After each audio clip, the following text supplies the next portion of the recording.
Olá, queridos. Eu quero aproveitar o dia de hoje para tratar com você um tema que eu acho assim, muito importante para o momento em que nós estamos vivendo. O tema de hoje é: o Evangelho não é vale tudo. O texto está em Filipenses capítulo 2, versículo 16. Assim diz a palavra de Deus: retendo a palavra da vida, para que no dia de Cristo possa gloriar-me de não ter corrido nem trabalhado em vão. Se alguém acredita que após se tornar um evangélico pode viver de qualquer jeito e fazer qualquer coisa, essa pessoa está terrivelmente enganada. Tal pessoa pode seguir e viver seus modismos, mas ainda não se tornou um cristão. Essa pessoa está misturando as coisas. Por quê? Porque o evangelho não é vale tudo. A vida cristã é uma luta diária, onde acontece de tudo, mas ainda assim não é um vale tudo. Quando alguém se diz um cristão, ele precisa saber o que de fato isso significa.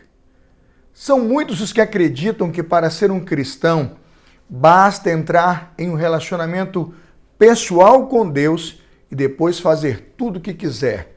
É mais ou menos assim: eu, pecador sou, Cristo morreu para perdoar os meus pecados, então agora que eu tenho Jesus eu posso pecar de montão, porque agora a minha vida é viver um vale tudo. Pessoas assim ou que pensam assim não tiveram uma experiência radical com a graça de Deus.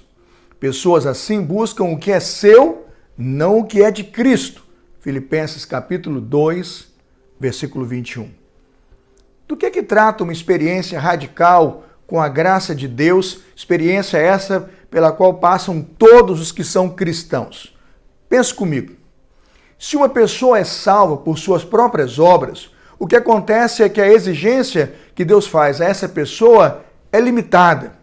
Entenda, essa pessoa atende essa exigência e, obviamente, cumpre todas as tarefas que a exigência então requer e ela se considera pronta para a salvação. Ou seja, o limite para a salvação é a exigência. É como um contribuinte que paga seus impostos e agora vai requerer e exigir os seus direitos. Isso não é evangelho e nós não somos salvos dessa forma. Na verdade, a graça de Deus não é assim. Felizmente, a graça de Deus não é um salário. Na graça radical, nós somos pecadores salvos por pura graça. Não há nada que Ele, Deus, não possa pedir aos seus filhos. E se Ele, Deus, não faz, é porque também manifesta o que nós chamamos de amor incondicional. Isso sim é o Evangelho. Quando alguém passa pela experiência radical da regeneração, o que ele experimenta é a graça e o amor de Deus. A graça e o amor de Deus são, de fato, então, a base, o alicerce para o Evangelho. Muitos se aproximam de Deus influenciados por seus medos.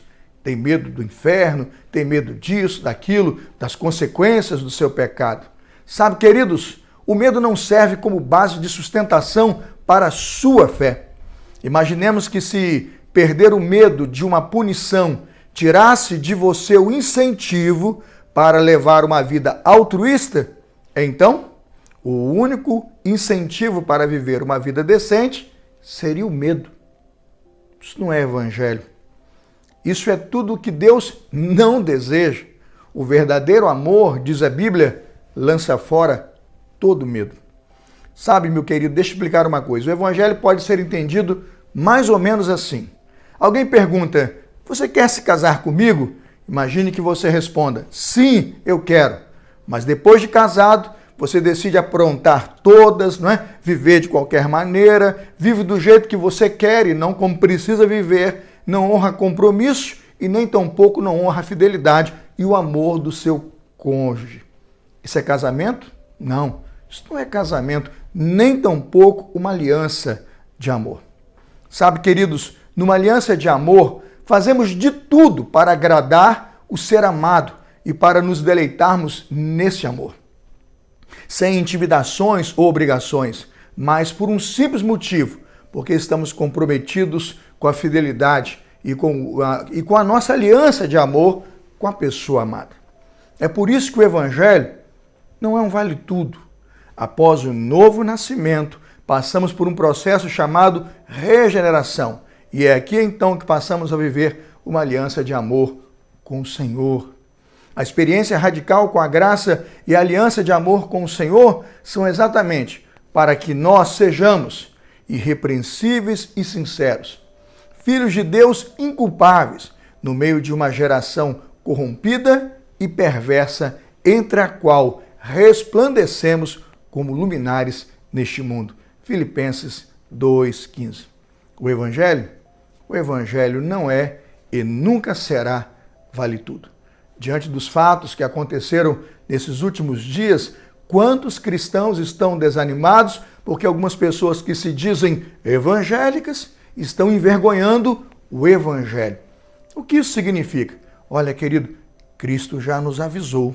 Mateus 24, 10, 11, 12. No verso 12, Cristo disse, por se multiplicar a iniquidade, o amor de muitos esfriará.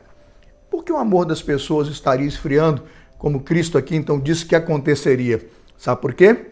Mateus 24, 11. Surgirão falsos profetas que vão enganar a muitos. Mateus 24, 10. Nesse tempo de esfriamento e de escândalos, a Bíblia diz, as pessoas vão se trair umas às outras e uns aos outros se odiarão. Por que eu estou dizendo isso? Não desanime. O Cristo a quem você está servindo já avisou você, o amor de muitos esfriará. Mas não o meu, nem o seu. Nós somos muito mais do que evangélicos. Nós somos cristãos. Nós amamos o Cristo. Nós amamos a sua palavra e Cristo já nos deu um bom caminho para vivermos justa e piedosamente no tempo que chamamos hoje. Que Deus te abençoe. Fique firme. Lembre-se, o Evangelho não é vale tudo. Até a nossa próxima reflexão.